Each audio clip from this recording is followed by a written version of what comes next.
Why the tortoise has a broken shell. Now, long ago, when the world was still young and the animals spoke like you and me, there came a time of great famine. The rivers dried up, the yams shriveled, and even mosquitoes went on hunger strike. But one bright morning, the birds of the sky received the message. There will be a great feast in the heavens. Come and eat till your beaks shine. When Tortoise heard this, his eyes grew wide like two full moons. He could almost taste the soup already. But as you know, Tortoise had no wings, only ideas. And ideas, my brothers, can fly faster than wings.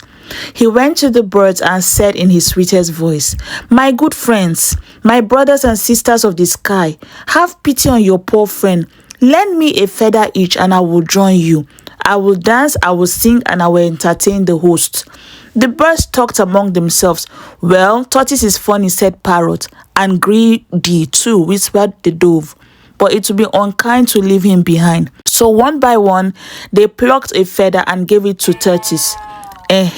Soon he looked like a patchwork quilt that has escaped from the tailor's shop.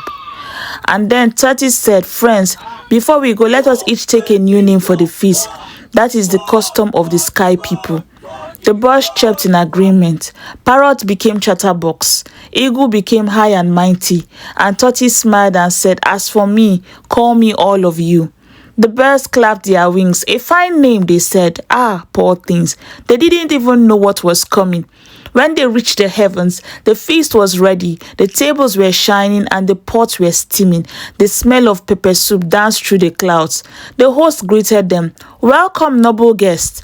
This food is for all of you." Tortoise's eyes twinkled. "You heard them, all of you, that is me." Before anyone could protest, he began to eat. 1 plate, 2 plates, 3 plates, until his shell looked ready to burst. The birds sat and watched, hungry and angry, their feathers trembling. When the feast ended, they said nothing. They simply looked at one another and nodded. "Time to go home," said Parrot.